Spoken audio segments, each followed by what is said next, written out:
Welcome back to the Blindsiders. I am Ben here with Dylan and Brian to talk about the premiere of Survivor 48.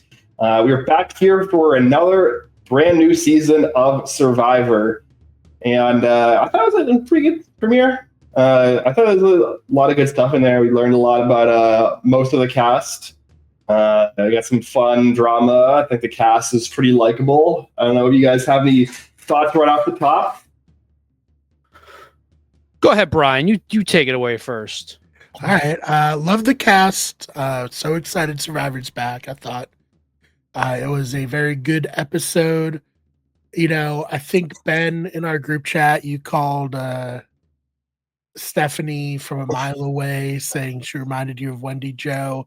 And the more the episode went on, the more true that seemed, unfortunately. But other than that, you know, I think my biggest takeaway is like production for whatever reason stacked the Purple Tribe like so ridiculously that I don't really see how they could possibly lose a challenge. And conversely, they left the Green Tribe really out to dry. Though they did almost win the immunity challenge. They somehow failed. But yeah, those are like my big takeaways. Great cast, bad tribe divisions in terms of fairness. And I'm very excited Survivor's back. So all you, Dylan. Great premiere. I think I always feel like I suffer from recency bias a bit when it comes to shows like Survivor.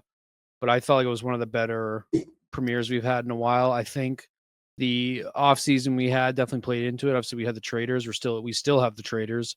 I think being able to kind of swing back into the schedule of watching this weekly, it kind of was just like, we were already in prime watching mode. So I loved it. I think the cast is very, very likable. I thought that, once again, props to editing, production. I felt like every single scene that we got in this episode was purposeful and entertaining. So that was another plus. I think a really, really kind of, we're a long ways away from where I thought we were with 45 when we first, or I'm sorry, not 45, with 41 when we first came back and started doing this podcast for that season. So once again, it's really nice to see production staying consistent. I feel like now we can kind of just settle into production just being awesome, and editing once again is just fantastic. And 2 hours this episode with the 90 minutes obviously played into that, but yeah, it's just good episode. Like the cast a lot. I mean, I don't know. It feels like we're right back where we left off with Survivor. Just different faces, but I'm like all aboard. Yeah, I agree. I think it's a good sign when we have a 2-hour premiere and like I never really felt like it was dragging at all, and like it didn't feel too slow. It felt like that the time was used mostly efficiently, and yeah, I agree. I think like is really balanced in terms of the editing as well. I think we heard it from like everyone except for maybe like a couple of people here and there. Like, we heard a little bit from Charity, and then like Charity had the scene that we'll probably talk about with the Siva tribe. Star was pretty quiet as well in terms of her preseason. Like, she was a very loud personality in a lot of the preseason press, and like she was like kind of probably the main person that wasn't really shown that much. But otherwise, I think we got like kind of something from everybody. Agreed. And like, Kevin's obviously the big star of the episode. I think he had 13. Oh no, sorry. Sai's the big star of the episode. I think she had like 21 confessionals. And Kevin had like 13. So, I thought, and I'm sure we'll get into it, I thought Sai was a very, very interesting contestant in this season. I do think a little bit of like, where I'm like, is Sai doing the right thing here? Is she doing good? Was probably a bit of the editing just trying to throw us off, because it did seem like at the end of the day that 4 stuck together. But we'll see if that's setting up for more in the future. Yeah, I think it stayed, by the way, just to throw it out there. But I definitely screwed it up. I screwed it up multiple times when like going through in the preseason, and like it took me like about halfway through the episode before I like fully realized like I would say. I'll definitely like first episode. I'm sorry, I'm gonna no, pronounce you're good. names wrong, probably. No, I mean it's she spells it in a way that would incline you to say Psy for sure. So yeah, I agree. I think like I think I agree with this. We had multiple, I would say, breakout characters, but like Say for sure, especially with the Voodoo tribe going to this tribal council and her driving most of the strategy from that tribe, being like a very aggressive player and also being like the alternate boot option. Like yeah, I think like it's to be expected that she's going to get a lot of the screen time.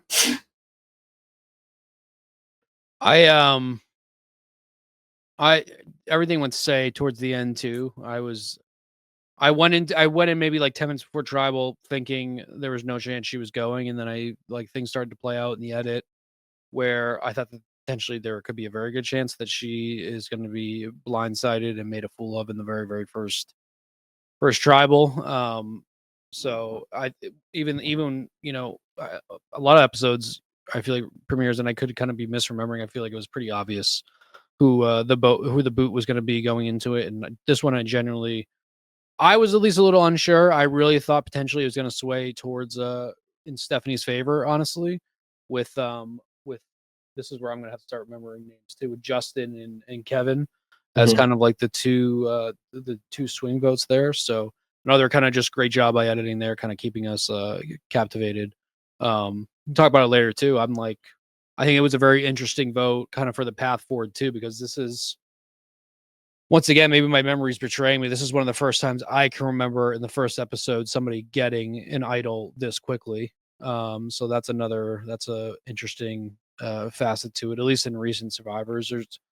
Obviously we've had the advantages and like the clues out there in the first episode. I just can't remember getting the idol right away. I'm not sure if you guys can. 44 didn't the first boot get idled out? Yeah, I was gonna say Brandon found and played an idol in that first episode. I think Rome found idol in the first episode last season as well. There's been a couple of times as people really going after it. Finding the idol and getting voted off of Kagayan.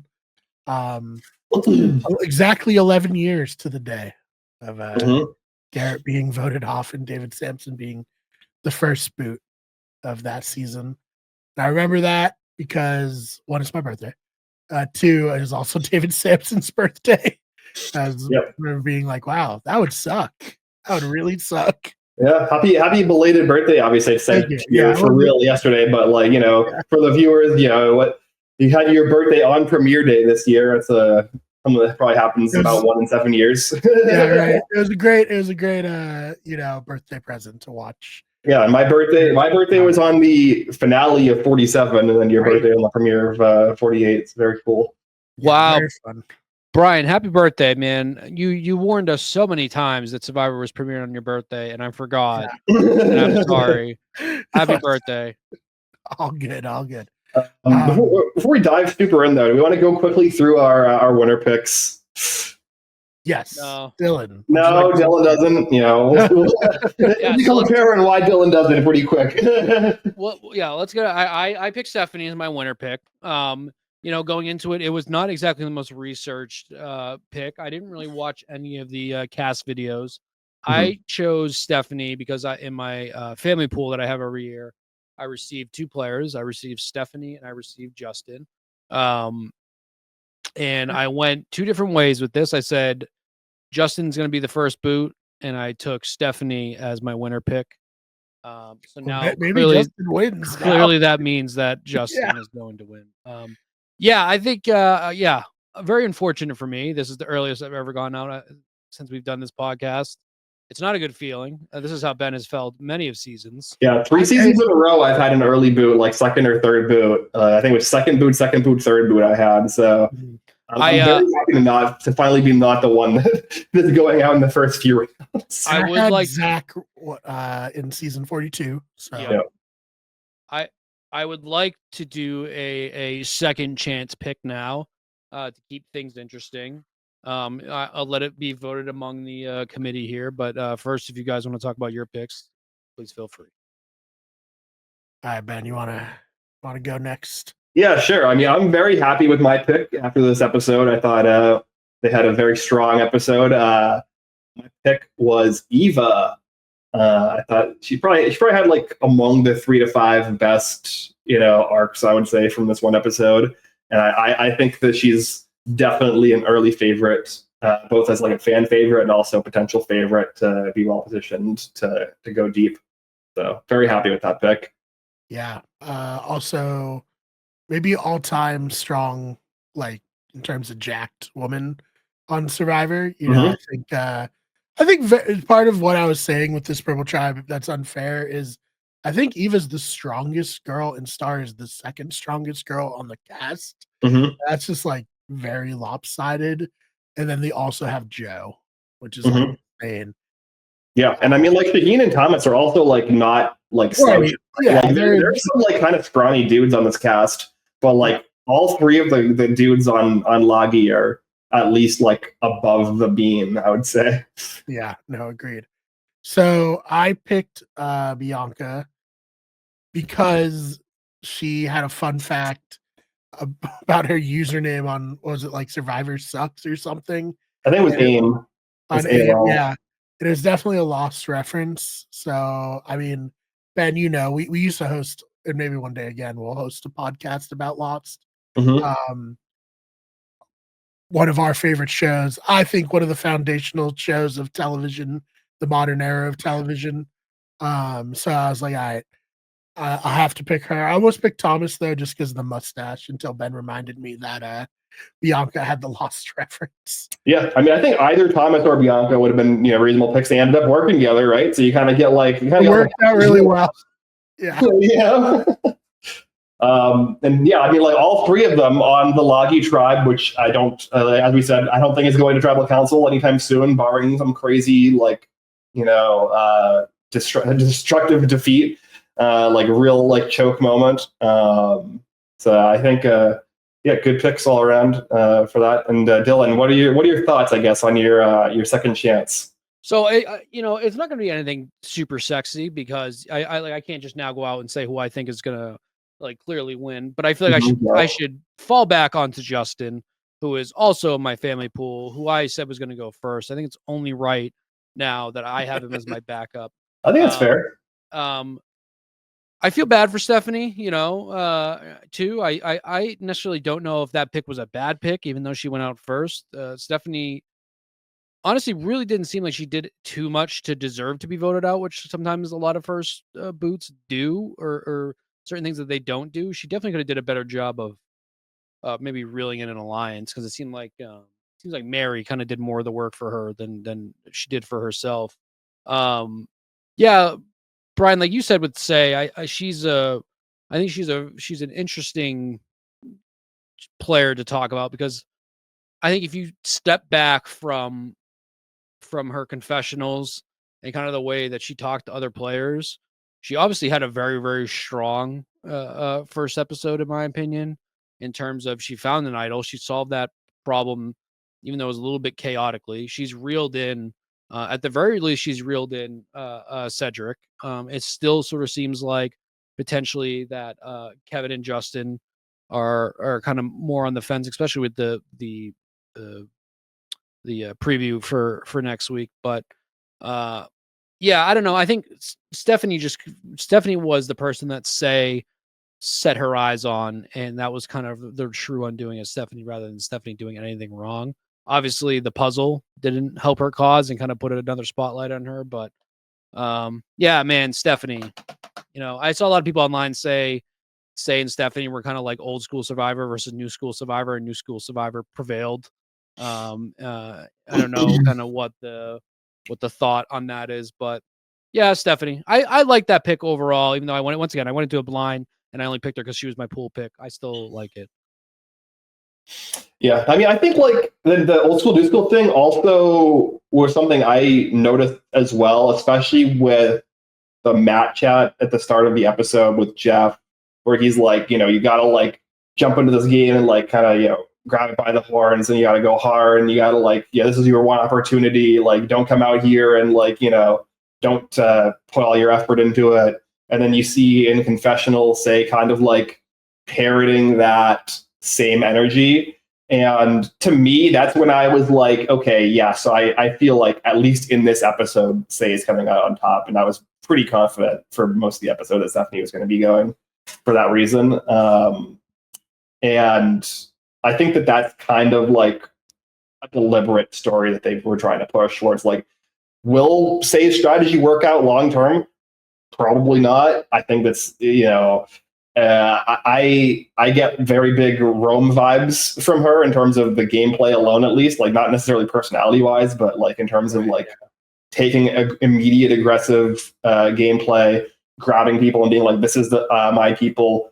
We're going to deliberately socially outcast these people to like make sure we lock this down. Immediately going and finding an idol, not really caring, like doing that kind of out in the open, like just like that level of like aggressive gameplay is like something that is very useful in the short term to guarantee yourself safety the first like couple of times you go to tribal council. But it is something that is going to put an enormous amount of pressure and target on somebody, and it's, I would say, very unlikely that she's able to sustain it.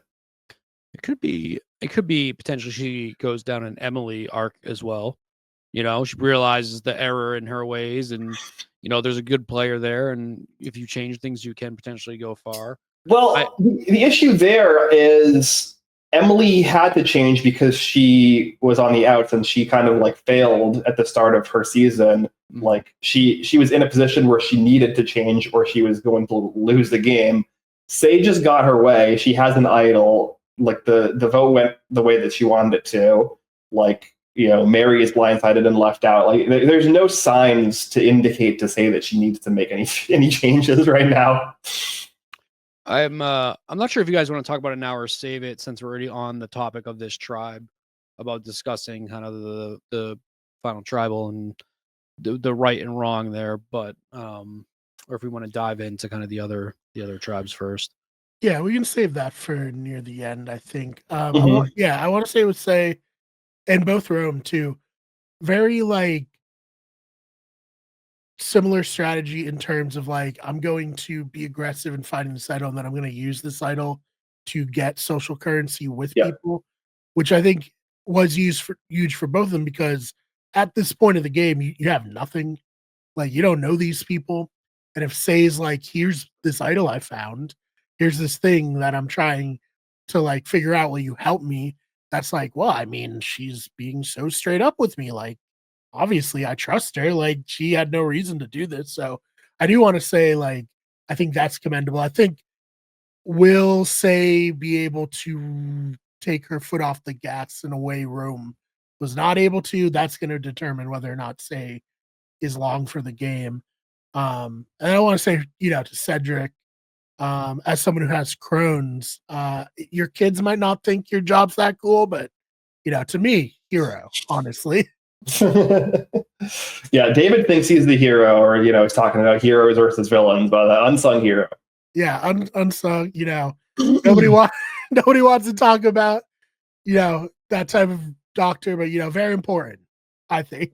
So I appreciate all you do, Cedric. Mm-hmm. All right, I think like anything from the opening challenge, I guess Kevin gets hurt, but it's kind of like yada yada over, except for like how it comes up in the like journey part after. Yeah, very weird. Mike Bloom broke the story for the Survivor world, and it was not on the show, despite very obviously his shoulder being popped out of its socket. Yeah. Like, if you've seen someone's shoulder get popped out, you knew right away, and they just were like, yeah, whatever, he's fine. Not a big deal. Yeah. Yeah, it's kind of like, with that too, it's kind of like the whole story of it, I guess, is like is mute anyway, unless like somehow narratively this comes back where his shoulder continues to bother him and he's gonna get medevac, which I really hope that's not the case. From everything I like have heard, obviously I'm not a doctor, it's just pain, right? Like once you pop it back into place, it's just dealing with pain. Like there's no real like worry, right? Yeah, I mean, we had like on Here's With the Villains it was Stephanie LaGrossa, right? Like also had dislocated her shoulder in the opening challenge of that season, and like popped it back in, and like she ended up being fine. She didn't last long, so maybe we don't really have like I guess the long term impact on whether you could last another 30 days with that. But Tyson, he popped Tyson, yes, that's true. Yeah, and he won. So obviously, no injury this early in the game is good, though. So you don't want to be 2 minutes into Survivor with that. I'm glad he didn't go the way of what's his name a few seasons ago when he smacked his head. Bruce. Yeah, that was hard. Jesus. Yeah, and listen, the mud on that challenge was extra muddy in this one. Very, very muddy. I couldn't tell. I kind of forgot what Kevin looked like at first until we finally got him like 10, 15 minutes later washed off. When like it cut to confessional, I'm like, who the hell is that? Same with Kyle. I was like, wait, who's this? Who's this guy who's volunteering? Yeah, I think like I get why they like the mud for the opening challenge, but like it's really hard when you're trying to learn these players. Like even somebody who like looked at a lot of the preseason stuff, like I still don't really know the players that well. Like I'm still like learning some of them or like trying to remember who they are. Like it makes it way harder when they're all completely covered in mud head to toe and you can barely like take out any kind of distinguishing features. I don't know. I think I'm anti-mud just for that reason alone. I agree. I don't need it. Yeah. They're going to get dirty. They're going to get plenty dirty. Yeah. I was just before this episode, when I was making the thumbnail, I still had the thumbnail from the finale. It was like, they're so filthy. I mean, to me especially, like it's a running thing. Exactly. She didn't need the mud. Yeah. So like, I don't know. It's just like, we don't need it, Jeff. I do prefer these challenges though, where the whole team can work. And I know that's what we get most of the time, but I hate when they have challenges that usually like puzzle or some sort of. That's one where it's like they pick one person from the tribe to kind of be like the main heavy lifter of the group, and then like it ends up alienating them. I always hate those. So yeah, I don't know. The opening challenge is fine. The opening challenge is always one, like kind of almost just for injuries alone. You always just hope, unless nobody gets injured, the opening challenge is kind of just a nothing burger. I guess whoever gets like the camp supplies. So yeah, it was whatever. Yeah. I guess we talked briefly about the journey because I think there might be some ramifications down the line from it in terms of like some social ramifications. I thought it was okay. I mean, as far as these journeys go, with the like forcing them to go and do the sweat savvy, whatever, I'd say one of the less egregious ones for me. On the flip side, I was kind of talking about challenges forcing people and all that stuff. I really like giving the contestants the ability to kind of do multiple different ways to solve or do something. That was cool because I was thinking to myself, like, why don't they just tear down the tree? And then sure enough, Kyle just ripped down the tree. So that was I liked this more than I enjoyed the opening challenge for sure. And then I guess like if I didn't feel like it was too cheap to pick, I like Kyle will probably be another person I eyeball potentially as a winner at this point. I thought him with helping on Kevin at the end after he broke his he was no longer able to finish his. I thought him helping Kevin was really cool and sweet, and it was like a very, very genuine moment that we sometimes don't always get on Survivor.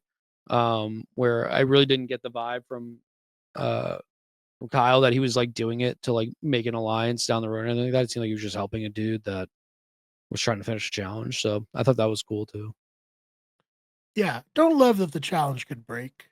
Personally, think that takes a little bit out of it. I think maybe production should go back to the drawing board, give them a wooden or plastic bucket to fill up the glass container instead of a seemingly cast iron pot. It feels like this was like, I don't know if an inevitability is the right word, but like there was a high chance something like this could happen given how the challenge was set up. So I didn't love that, but I did like Kyle like being like, well, I'm going to try to get something out of this disaster.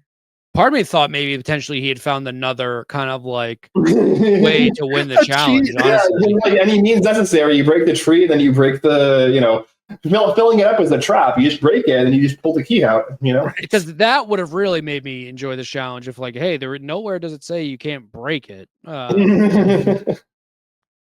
Oh, now all of a sudden we're against smashing things, Jeff.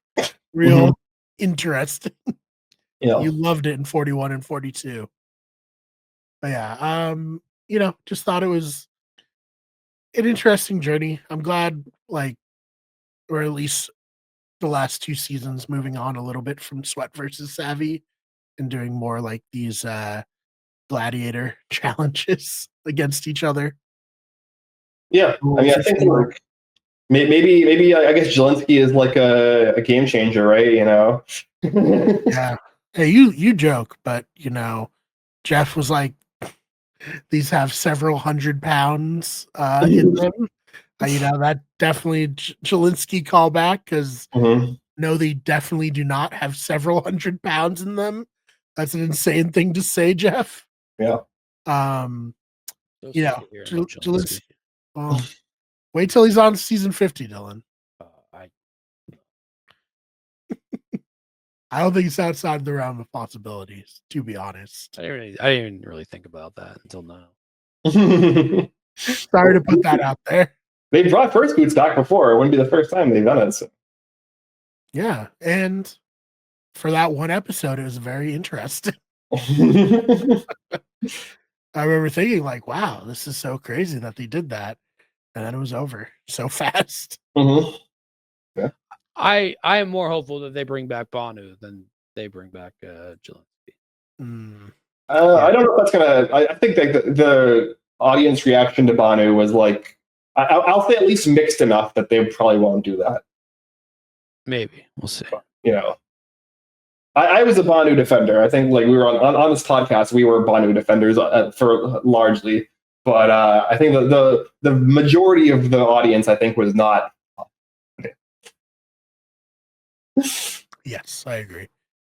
Yeah, I guess which tribe do we want to talk about next? I guess we haven't really dove too deep into the Sifa tribe. We just talked about Kyle a little bit. I think that there's some interesting dynamics there. I think they're probably the least focused of the 3. The Orange tribe, Charity, Chrissy, David, Camilla, Kyle, and Mitch. I think the standout personality for me on this tribe would be David, and then the standout player on this tribe for me would be Camilla.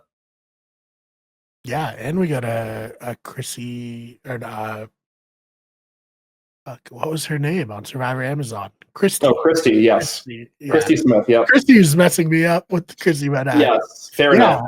Never thought we'd get flashback to Survivor Amazon, specifically Christy Smith, but here we are with Mitch giving the shout out. I wonder if Chrissy still watches Survivor. Do you think? I would say probably not. But maybe. Yeah, I'm not sure she was even that big of a fan. I don't think she had seen the show before. No. Yeah, she maybe has not seen Survivor. Period. Yeah. Maybe she never even watched her season. I have no idea. Yeah, that's kind of baller. Like when Kelly Wigglesworth was like, I've never even seen my season of Survivor. I've never watched any of Survivor. When she came back for Second Chance, I was like, that's insane, but kind of cool also. Yeah. Didn't help her at all in Second Chance, but very funny to do that. Be part of this phenomenon and just not engage with it. Yeah, we got a couple of kind of old school scenes. We got a Yule shout out too from Kevin. So always happy to see Yule on my screen.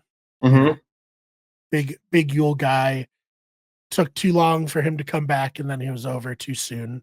Yep, 100%. So I guess from this tribe, what are your guys' thoughts on David? Because coming in, David was the one person on this cast where I was like, I don't think this guy has a snowball chance in hell of doing well.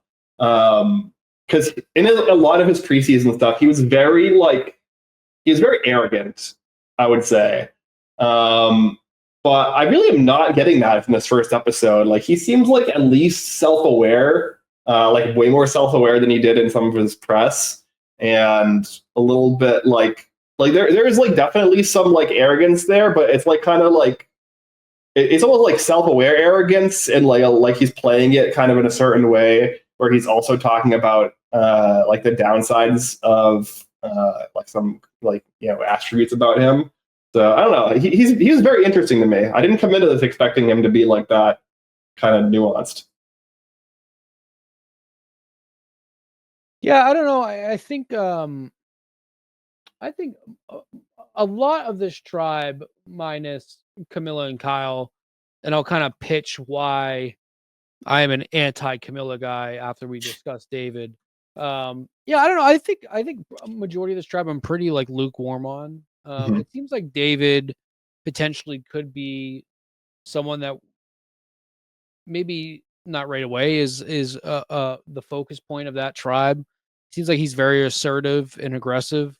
Maybe that's a bad read on him. I think when he came in, when we were discussing like Camilla and the stuff with like Charity and all that, it seems like he really just kind of wants the like that like weird little. I don't know if we can call that an alliance at this point, but yeah, I don't know. Much like David, Mitch, Charity, and Chrissy, I don't have too many thoughts on yet. I think we just need to spend more time with them. Yeah, I did like what we saw from this tribe. I thought Chrissy stood out as someone who's kind of like giving some old school Survivor vibes in the sense of like Big time, yeah.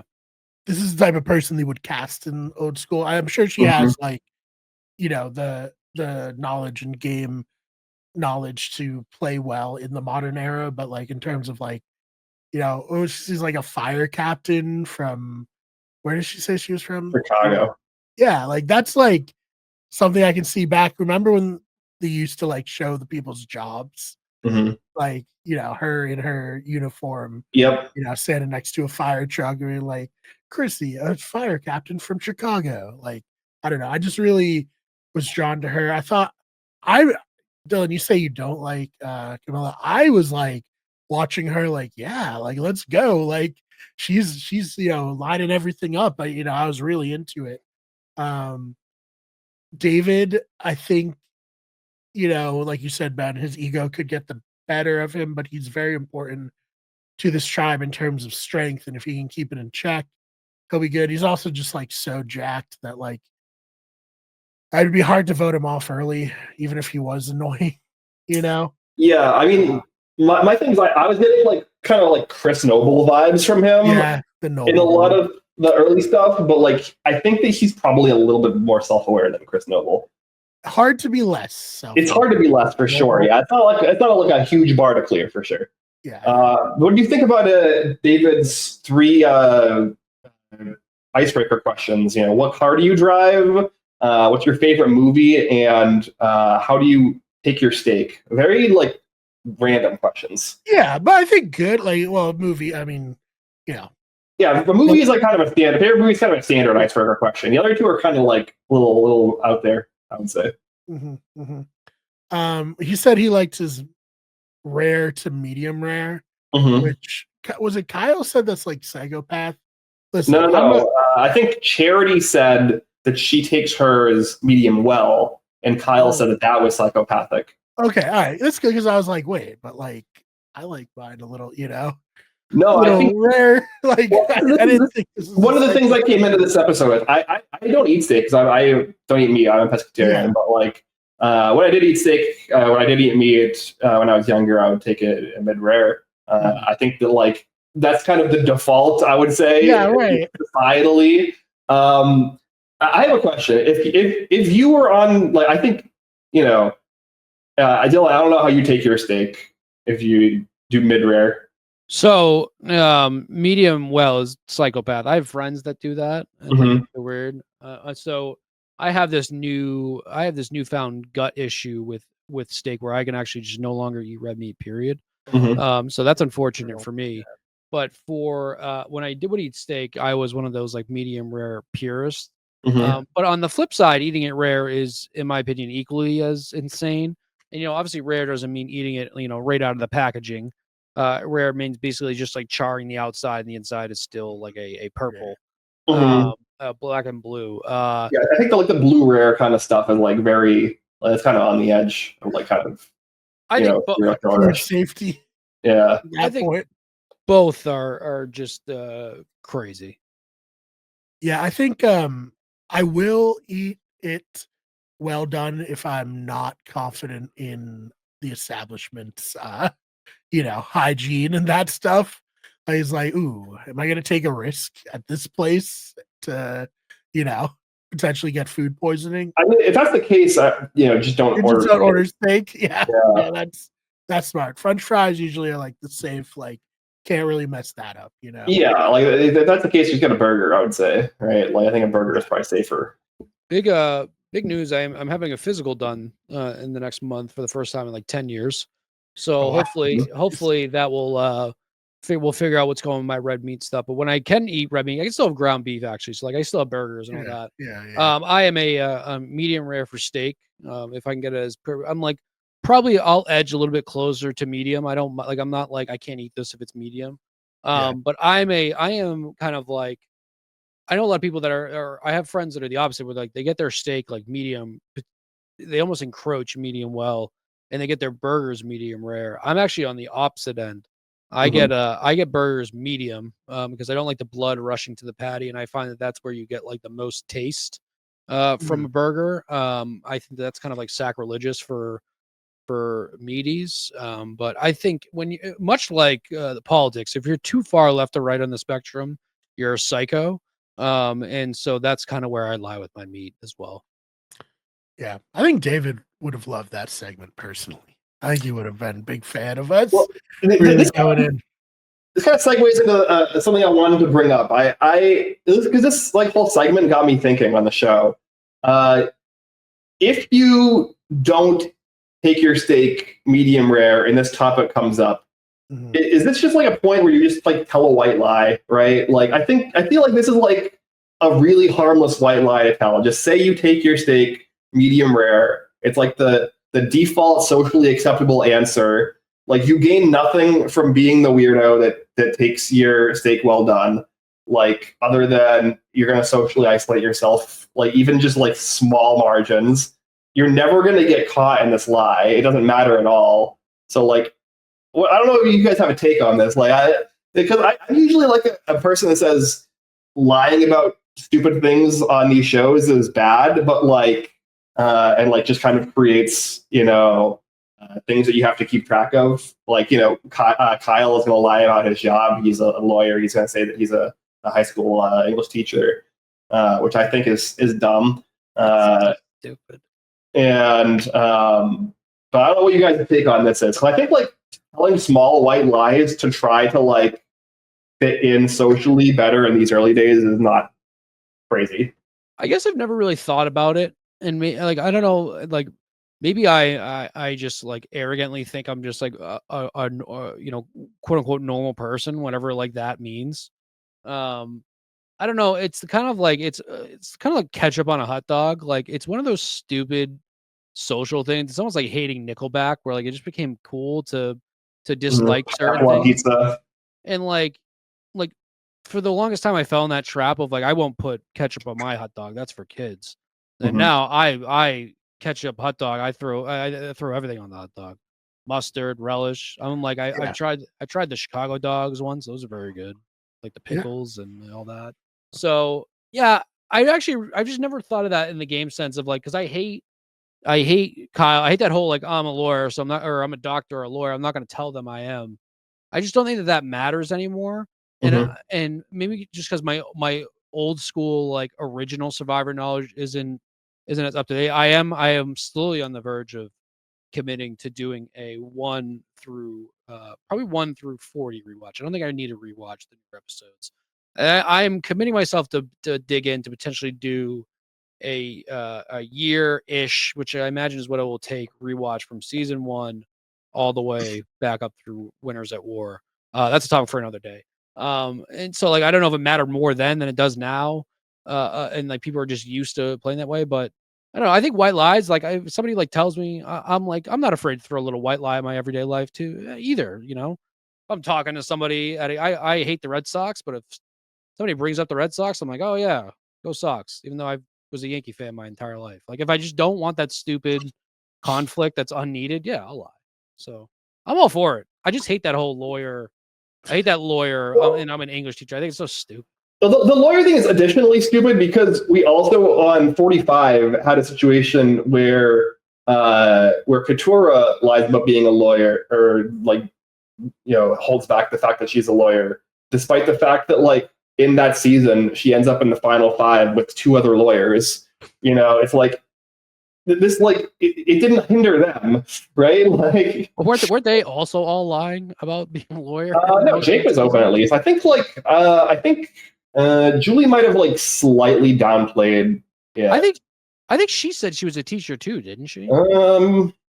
Maybe. I just remember Katura completely lied. I think you're right. I think Jake said he was a lawyer, that nobody believed him. I think Katura was one of the people that did believe him. Yeah, I can't remember what Julie said, but yeah, I remember. Yeah, I think Julie also might have lied. Yeah, it's just weird. It's just silly. It's just as silly because like lawyers on Survivor have historically not done well. Like it's like, I think the only profession on Survivor or Big Brother where like lying about it has had like a meaningful effect has been a cop. I would say is like the one profession where it's like on the line. Like maybe you should lie about it. I do understand if potentially you're like already a millionaire, if why you don't want to say that in the game. Like Jeff Kent, when he didn't want to say that, I guess I got that. Gary Hogaboom. So that and the cop one too, I do agree. Firefighters definitely aren't afraid to tell everybody they're firefighters. So back on to Chrissy too. For a woman her age, very in shape. That's obviously, as firefighter, you have to pull people out of burning buildings, of course. Yeah, I mean, she definitely does not look like the by far oldest member of the cast. No, yeah. No, firefighters like the ideal profession on these games because you just like everyone likes firefighters. Doesn't think no one's ever protested the fire department. Yeah, we have like two firefighters, in the Survivor annals, that are well known and well respected winners. So trust me, I have a family full of firefighters, and none of them are afraid to drop that they're a firefighter together. It's like a parking spot at like the state police that they got to go to the Bruins. That's they've earned it. Yeah, as far as I'm concerned. Oh man, that's so funny. What was I going to say about this tribe? We want to get into Camilla because, like, I guess Dylan's going to argue against Camilla, and I think me and Brian are on the pro Camilla line. So tell us, Dylan. This is like a paper trail because I said that I didn't expose myself to too much like preseason stuff. Camilla's interview with Parade was brought to my attention, so I have a meta reason for disliking her. But in this interview, now that I've read the full thing as we were talking through this, she's won me back. But if we're talking strictly in-game, before I get into this, actually, no, I want to read it first before I get into in-game, because I feel like that's how I was viewing it as a person. So during this whole Parade interview, they're asking all the questions of I think at one point she mentions like Tony is a great player. It gets on to like, what's your hottest Survivor take? And I'm going to read the next 2 questions because it kind of leads back into how I also became a fan of hers again. Her hottest Survivor take is that I'm sorry, Jeff, Boston Rob, he won on his 4th time. I just wasn't a fan of him in any of his seasons at all. And okay, sorry again, Jeff. Sorry, Boston Rob, but he won on Redemption Island when no one knew how to play Survivor. He just told people what to do, and no one tried to fight it. So put him on any other season, he wouldn't have won. Boston Rob is like a censored word among me and my friends. We have an asterisk. We have to asterisk one of the towels for me for my sanity. So right away, Boston Rob is back and hotter than ever, including with myself. So I read that, and the person that sent it to me equally is as illogical as I am when it comes to these sort of things, and just not rational at all. So when we get Boston Rob slander, immediately Camilla was number 1 on my radar for people to dislike going into the season. But then as I keep reading the interview, it's asked, which celebrity fictional character would you bring for a loved one? She said, whenever I have to ask this question in real life, I always say Jess Probst, which sure. And then the next question was, I mean, That's enough. Jeff, take 2 steps. The question's stupid. And then she says, I mean, I don't really watch TV or movies, which is another red flag to me. Because I feel like that's kind of like a thing where like people just want to seem like that they're smarter. She brings this up on this episode as well. Yeah, and so like I do believe it. I do know people that are like that too, where like they just like they don't know pop culture, which is fine. But then she does, and this is where she pulls me back in. She says, I don't know celebrities. I mean, the only other person would be a video game character, and that's Brimstone from Valorant. He's got big money. I am a very, very big fan of Valorant. I kind of got into it within the past year. I probably logged like maybe over 500 hours playing it online. So I am all back aboard now. The Camilla train when it comes now that she's entered Brimstone Valorant. Then I kept reading. And then the interviewer said, yeah, I read in your bio that you've played Valorant semi-professionally during the pandemic. One, I don't know what the fuck semi-professionally means because like I play semi-professionally, sort of, I guess. I play a ranked lobby, sure. And then she said her whole logic in this interview was that if they get a Giga Chad, which seemingly potentially could be David, I guess. She has a Giga Chad on her tribe, then she won't be afraid to, open a beware advantage, risk her vote, do kind of all that stuff because there's a higher chance they won't go to the tribal council. Unfortunately for her, she has an entire tribe of Giga Chads on the other end for purple. But between the ass end of this interview after the Boston Rob slander and then kind of seeing how she played in this game, I am back on to being a fan of Camilla. We always talk about potential villains. She's a villain in my eyes for hating Boston Rob, but also it seems like she wants to kind of play chaotically, which if you could play chaotically in a very like non-annoying way, which is kind of like, which is a tough thing to balance. It feels like recently. And even, talking to traders, chaotic and playing a villain and being annoying. If Camilla can kind of find that balance, I can find myself becoming a very, very big fan of her.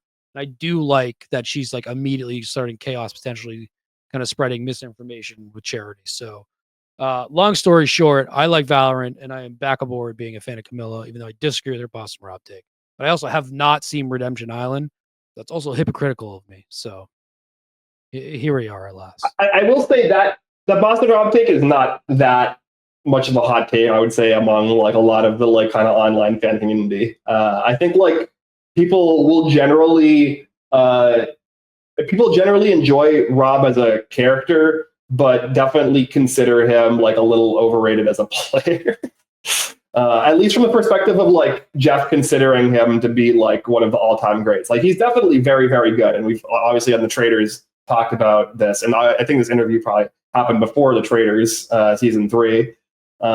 So, she wouldn't have that context as well. But I don't think that take is like that out there. Like I've read some of the other hot takes and some of the other hot takes were like way stupider in my opinion. Also, there are a couple others. Mike Bloom was the interview. So yeah. Yes. A pillar of the Survivor community. Yeah. Mike Bloom. Yeah, I feel like, obviously being from Massachusetts, I'm very defensive about Boston Rob. It's like in The Sopranos when he's yelling about Christopher Columbus. It's like, he saved his wife by betraying his best friend. He's one vote away from winning All Stars at this house. Boston Rob is a hero. End of story. He threw a clue to the idol into a volcano. I was also spoiled on TikTok, actually, of Boston Rob giving up the video with his brother to do the love letters for everybody, that was a very, very nice scene. Yeah, that was good.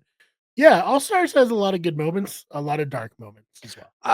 The reason it's actually kind of my stalled watch of All Stars is kind of what goes back into me wanting to in order watch each season, whether it's good or bad, kind of put myself through because I always have like a casual show on in the background. Why not be Survivor, a show that I basically talk about, at least once a day. Semi-professionally, you could say. Semi-professionally. So I figured why not? Throw that on. I have a TV behind me when I work. So that's kind of the new thing I'm committing to. And I'm getting back into the gym coming up. And according to my brother, Survivor is like the best show to watch when you're on the treadmill and stuff like that. So I am hopeful to get because my brother's been talking shit to me because I got him into Survivor and he's now watched more seasons than I have. So he's basically saying I should replace you on that podcast. So he's welcome to be a guest anytime. I mean, Yeah. I think my brother grew up closer to Boston, so picture kind of like a Boston kid with potentially not real world views coming from his eyes. Yeah, so I'm gonna be rewatching Survivor. That's the big news. I'm kind of potentially thinking of starting with 2 because I've already watched 1 within the past like year and a half. Yeah. And it's obviously it's so different from current modern Survivor. I might just skip and go to 2 and kind of because I've never seen it. So it's stay great. tuned. I mean, Yeah. all those old school seasons, in my opinion, are pretty great. Yeah. It is different for sure, but I think it's a really great show. And as someone who's, watched probably the first 40 seasons hundreds of times, not every episode, but like Survivor has been the perfect show. Like if I'm working on something or like you said, doing cardio or like, just have it on in the background. I'll think, if you're this far into Survivor podcast, the Blindsiders, like this is whatever episode of it, maybe 100, I don't know. But if you're this far into it, you probably know that like I'm a freak when it comes to Survivor. Like, yeah, it's my favorite show. I think everyone should watch it. I think it's the perfect show for people to watch all the time. So I condone your massive rewatch, and it kind of makes me want to do the same. But there's so many shows that I haven't started yet. That it's like, should I do that? Or should I watch Survivor Micronesia for like the 10th time? Hard to say. Yeah, no, I mean, definitely, like, for me, especially, like, I've seen the first, like, 20 seasons is, like, the bulk of the ones that I've, like, rewatched many times. So, yeah, like, any of those, like, seasons I've seen all of them probably, like, 4 or 5 times. And then, like, 20, like, beyond 20, like, I've rewatched, like, a handful of them, but, like, a lot of, like, I don't think I've rewatched any of the 30s seasons. I've not rewatched anything in the new era. Like I've rewatched, I think like Nicaragua, Philippines, Blood versus Water, Cagayan, maybe. I think those are the only ones I've rewatched beyond 20. But 1 to 20 I've watched many times. Yeah, I've rewatched every season at least once up until 38. Yeah. I haven't rewatched 39 just because it gets pretty dark in the middle. I love that. And I did rewatch season 40 to be like, is this mid or was I just being jaded? And I was like, despite the cast, it is kind of mid. Yeah. Unfortunately. That's another interesting viewpoint. I'm wondering how, because I really enjoyed 40. And it was kind of like it was the sweet treat for kind of my binge that I did on all the key seasons you told me to watch of like the newish Survivor, because it was a lot of newish players or the older players on there I knew about kind of from their fame already. So I'm wondering if I'll have that viewpoint kind of going through 40 when I watch I don't it. know, because like for me and for Ben, it was like legitimately 20 years of like leading up to this point, and it felt like maybe it was too much of like this season's going to be so great. 20 winners playing together, 20 like iconic players, and then like could it have ever lived up to the hype that like it was going to? Like I don't know. Probably not, right? Yeah, I would agree. I think definitely part of it is the hype, and also part of it is a lot of the cast being more recent stacked and getting less of like the old school winners. Like we got obviously, I'd say we got more old school winners than I expected with my very low expectations. But there were like a few, like there was like maybe like 5 or 6 winners on that season. Like if I were to reorient the cast that I would swap out.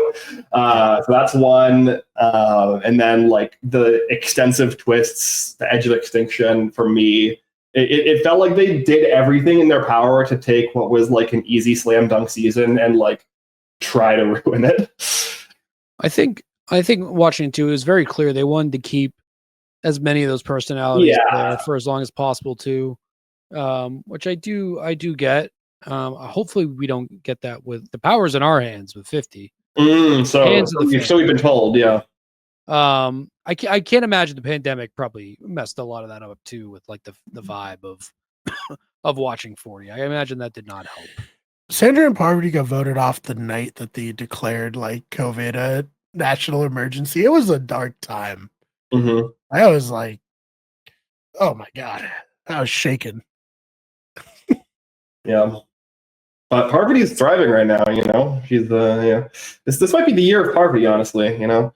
Yes. Yeah, she's doing great on Deal or No Deal Island. And then she'll, you know, we're also going to see her, Suri, and Tony on Australia versus the World later in the year. So I know. Apparently, we're 6 episodes into the new Australian Survivor. The YouTube channel that used to watch the episodes on got nuked, so I haven't seen any new ones. Mm-hmm. I've been too lazy to track down links. So if anyone wants to slide into my DMs on Twitter or Instagram, please do send me the links. I'd like to watch the new season of Australian Survivor. Mm-hmm. All right, I think we've gone on enough of a tangent here. All right, let's get back on track.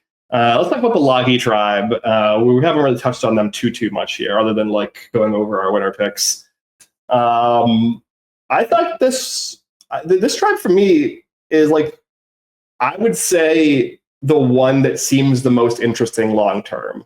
Like even though like we got a lot of stuff from Vulu because they end up going to tribal council here, this to me feels like the tribe that is being set up as like the important one for the season. I don't know if you guys agree or disagree with that. I texted both of you guys. I really like your winner picks a lot. Not just because I think that they're good personalities for this show, but it seems like, you know, it seems like they're both going to be around for a while. I think the relationship that we're getting with Joe and Eva seems like it's potentially going to be an important one down the road. You know, I've seen people speculate kind of Joe maybe potentially becoming like a sacrificial father in the father role for Eva. You know, things like that, which would make really, really good TV.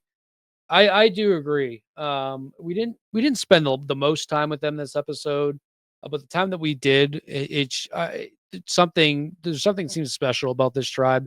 They're just like a tribe that has it all. You know, they won puzzle, they won physical stuff. It just seems like it seems like that they're in terms of what I can think of in recent memory. Once again, recency bias is really bad with me when it comes to stuff like this.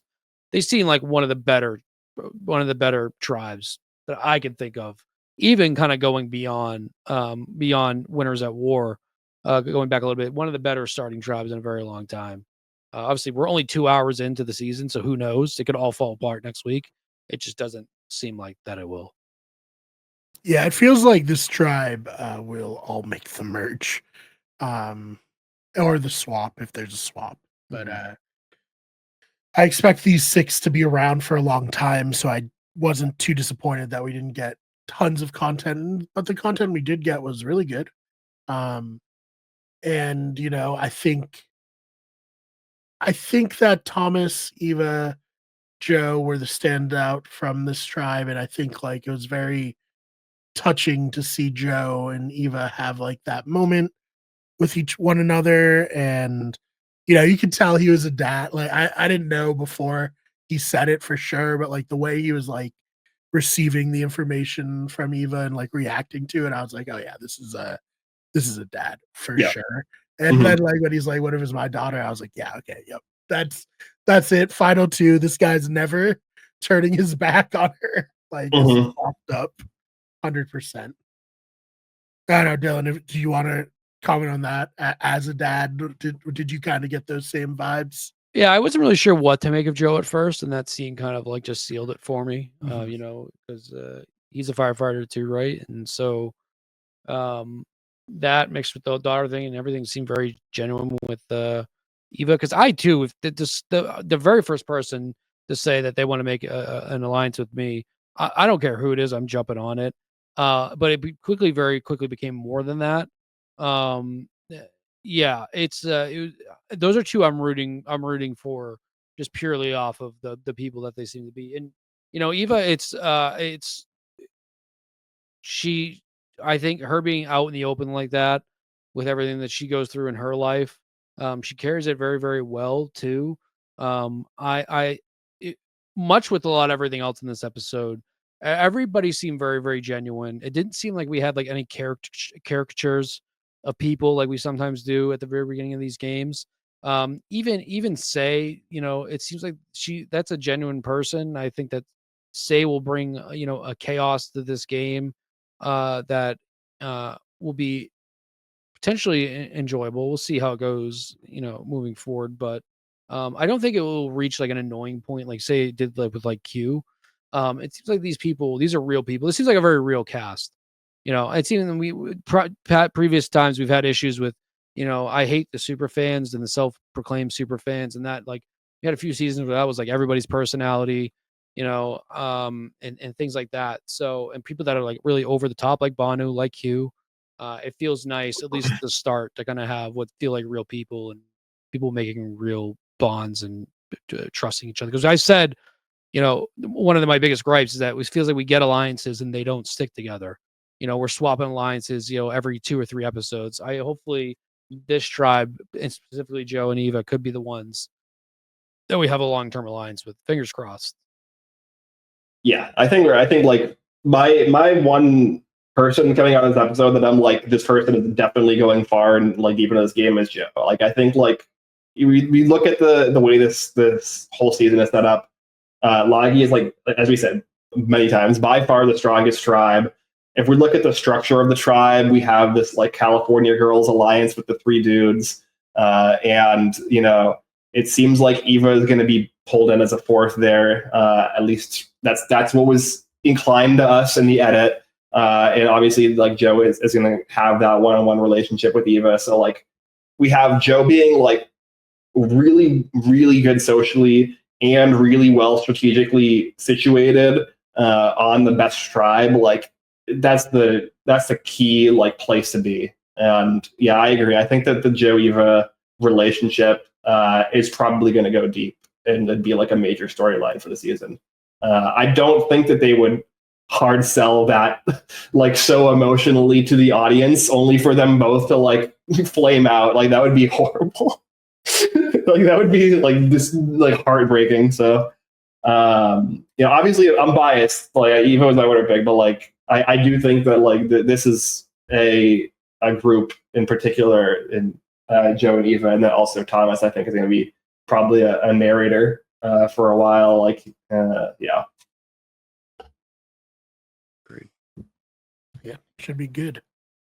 And Bianca seems okay for now because she's in the tribe that's not going to lose. So I'm happy. Yeah, she's not going to lose, and it definitely seems like Star is 6 out of 6, at least for now. We got previews that might indicate otherwise. Things might change next week. It might be like just classic Survivor where they do a preview and like it's all misdirections to hype up the next episode. But yeah, I have a feeling we'll be right back with Green Tribe again next week. It seems like they're gonna kind of leading us into the last talk about Tribal too. It kind of seems like there's gonna be some repercussions for what happens at Tribal this week. But I agree. They kind of highlighted a little bit with Star too, kind of going out looking for idols in this one. But that's every episode we get someone doing that. Yeah, right. All right, so I guess do we just talk about the tribal councils and all that now? Yeah. And the challenge is fine. It was a Survivor challenge. Yeah, I wanted to briefly bring up the Cryptex idol thing. I thought that was neat. Fun. Really liked it. Yeah. Ghost style. I'm glad you remember that. Yeah, I agree. I really liked that a lot. I liked Say Scramble too. I liked that a lot. I thought she did a really good job. Once again, there's things in this episode that I think she deserves a lot of credit for that I think she did well. And we're not gonna be discrediting when I talk about Trevor. I just think it would have been a smarter move voting out someone else. But yeah, no, I liked it a lot. And we have 2 other tribes, hopefully, that will kind of do what seems like a similar setup. So that'll be fun. Yeah, no, I love when you can add a game within a game, like Devil's Plan style, like Genius. I assume I haven't seen the Genius, but I thought it was a great way to do it. That wasn't just like do this and then do this and then dig this up and then Yeah, it was an escape from me, right? Like it was very like, it was like an escape from puzzle. Yeah, which is very fun. Big fan. Yeah. Okay, let's quickly go through the tribal council here, so we can wrap up.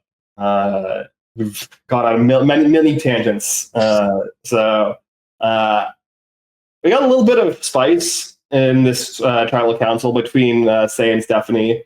On an otherwise like very wholesome cast, this was like a little bit of unexpected kind of drama, where like Say doesn't outright say it, but basically like heavily implies and then kind of subsequently afterwards straight up says like, yeah, I just don't like Stephanie. Like I just don't mesh with her. I don't like people like her. So yeah.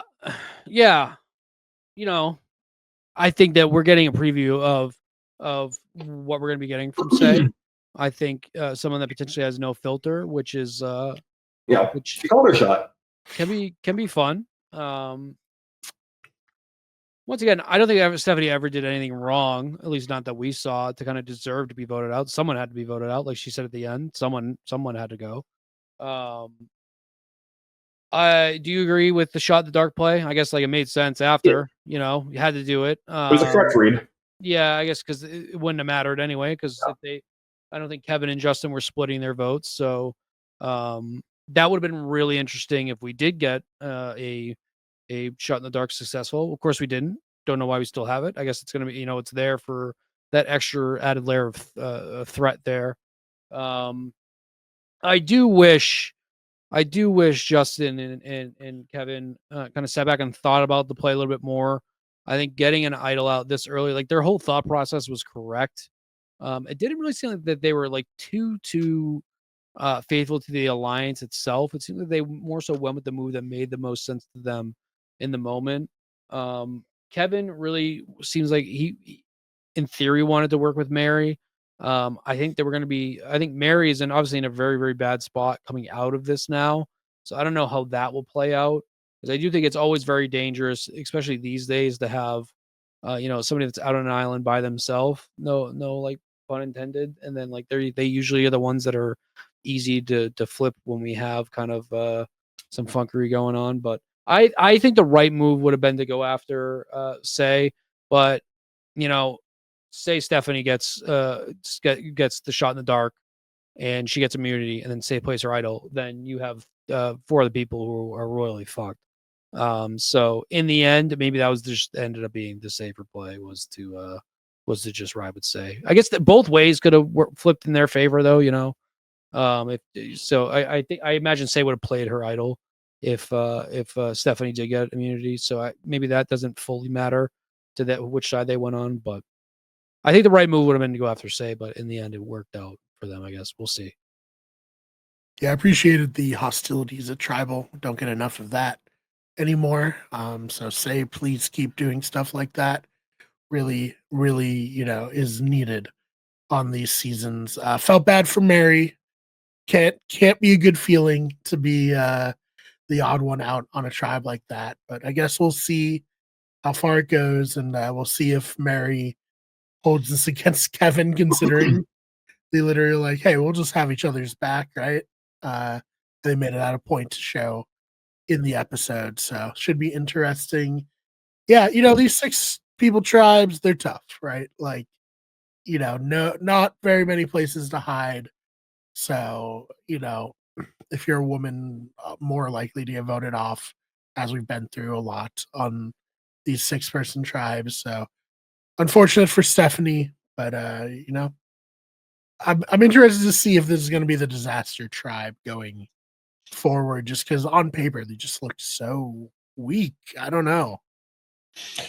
Yeah, it wouldn't surprise me. I do think that I'm like more on the fence as to whether like Justin or Kevin should have like take the shot at Say here. I think like not doing it is fine. Like she's gonna retain being a target, and I think they could, if they lose again next round, like Mary has nowhere else to turn than to like try to like fix things with Kevin, and like they can still form a 3 versus 2 and blindside her next time, and then you have like a tighter 3 versus a 4, where you're kind of like, it's not really clear where things were going. And then Kevin would be in like a very, very good spot, I would say, at that point. He's already in a pretty solid spot. So yeah, I didn't hate just like taking the safe out with getting out Stephanie here. Like they still have their options open. Like they it's not over for them. Like the move is still available. So I don't know. I'm curious where that goes, especially like if we are correct and they do go back to tribal next week. Yeah, and I think like the only thing I can maybe even criticize is just like if I'm Kevin, maybe I do just let Mary know, like, hey, right before tribal, like it's gonna be Steph. Just vote for Steph. Mm-hmm. Like it sucks. You're friends with her, all that, but better to be in, the majority than to be in the no, not be I- fully outside. I think that there is potentially a women versus women thing going on too. It doesn't seem like Mary, Steph, and Sayre all necessarily liked each other.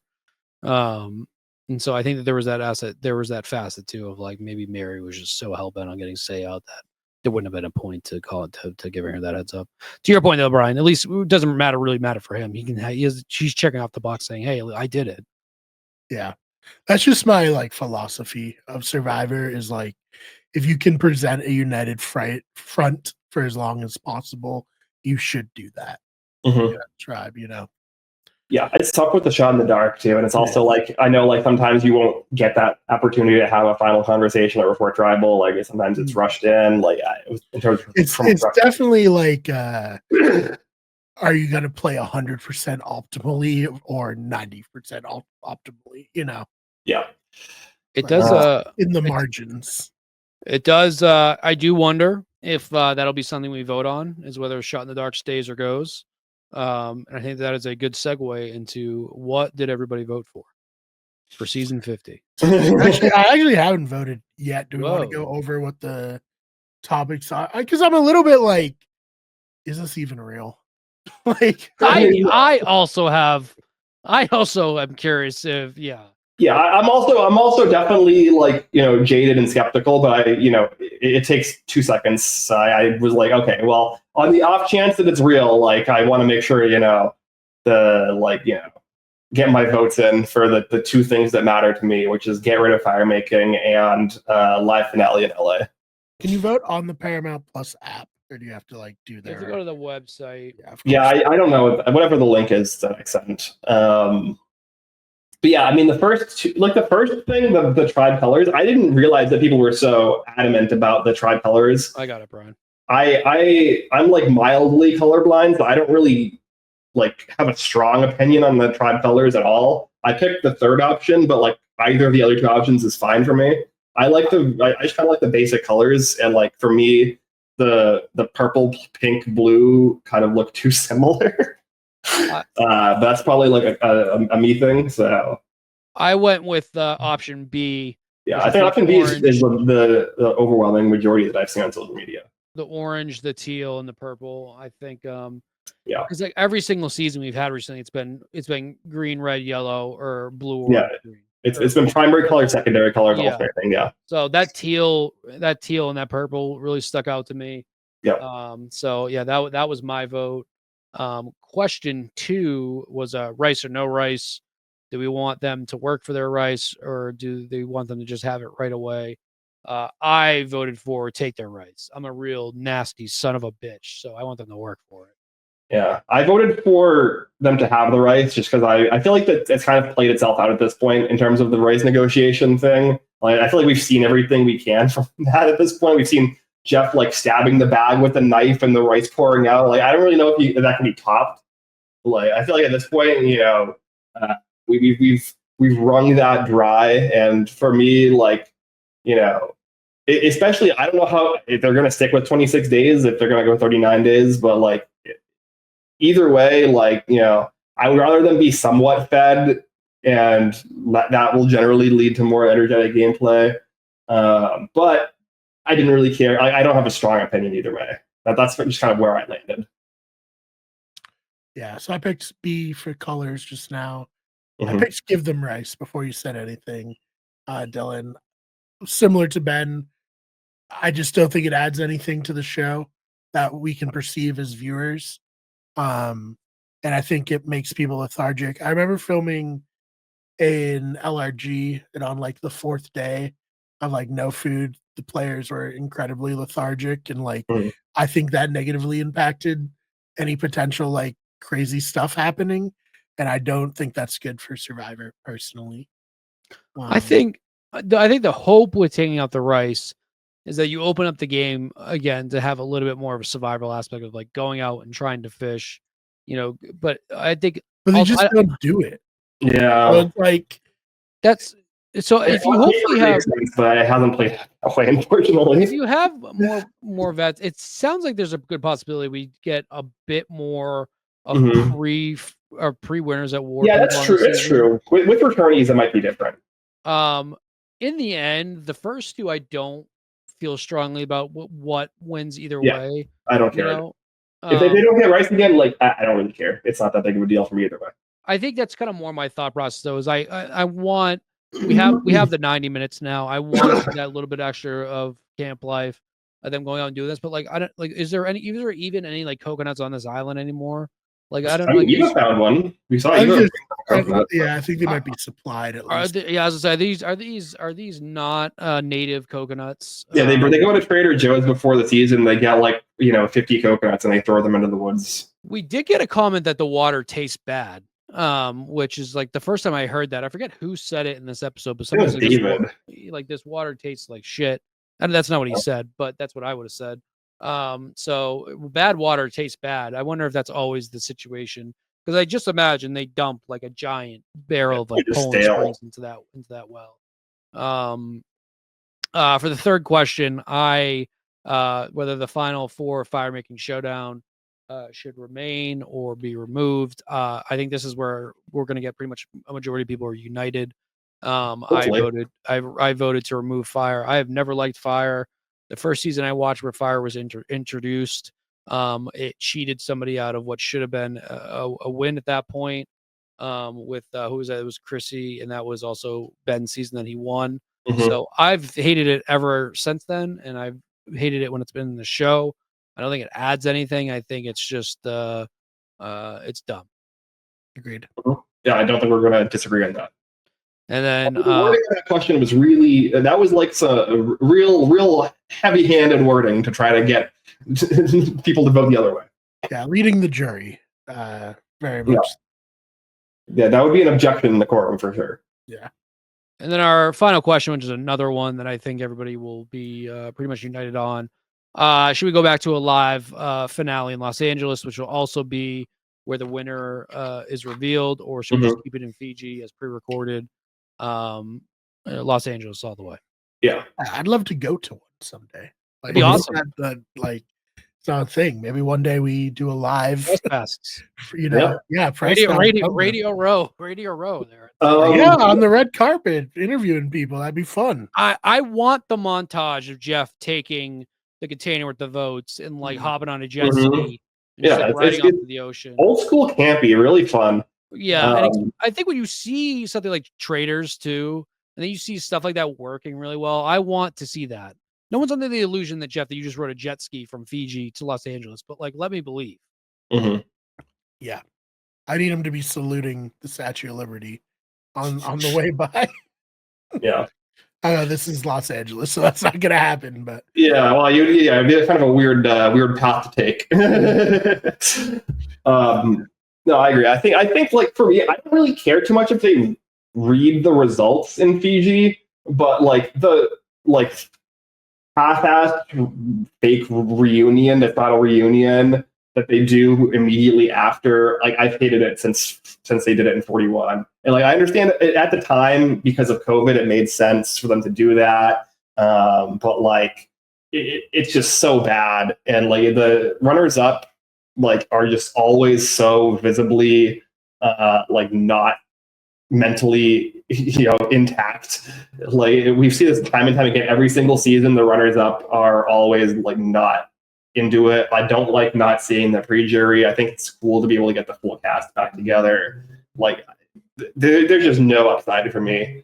Putting Charlie through what he had to go Yeah, through. That was kind Charlie's of a big one. that was the nail in the coffin for me. I already didn't like it to that point, but that was like, this is just like kind of messed up at this point. Yeah, it's not even fun. Like there's some like psychological like torture that comes with watching some reality shows, but like it's just not. It's not even fun. It's not even like compelling. It's just like uncomfortable. And like, hey, you're all malnourished and whatnot. Let's drink, like, let's get trash and some wine. Yeah. Yep. Don't like it. All right. Anything else you want to add before we get out of here? No, I love the voting. Big fan of this season. It's each week we have something new to vote on, correct? Maybe more? Interesting. I mean, I hope so, because like it would be kind of lame if they like themed the entire season and this was the only 4 things we could vote on, and like 1.5 of them are kind of like not super.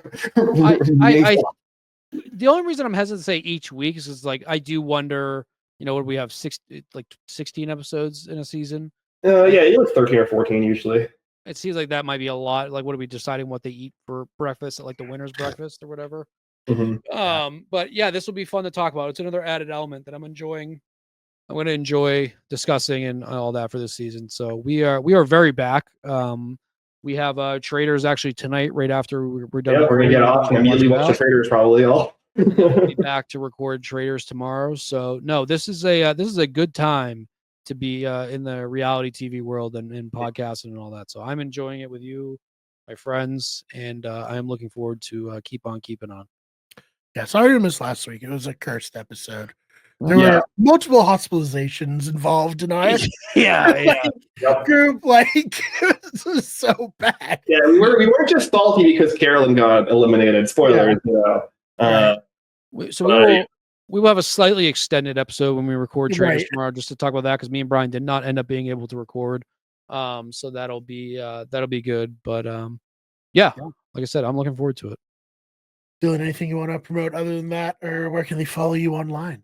No, I mean, listen to our other podcast, Meet You at Breakfast, right? I mess up the name every time. Meet You at Breakfast, yep. For the Traders, I think Traders had a big season in terms of viewership and people getting into that. So watch us there. I'm DJ Clubberlang on everything else, Twitch, Twitter, which is just a bad place on the internet to be right now.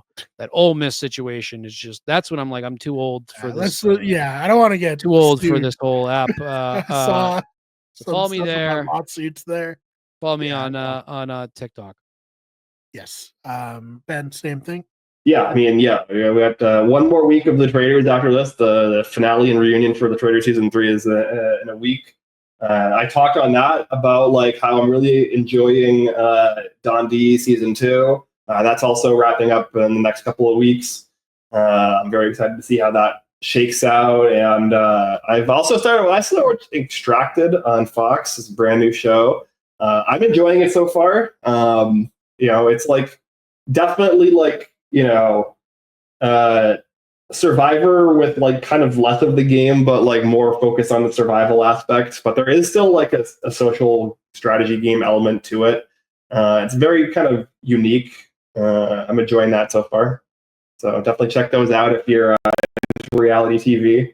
I'm on Blue Sky. I barely use it. I basically deleted most of my social media. So these podcasts are my way of reaching out to the world at this point.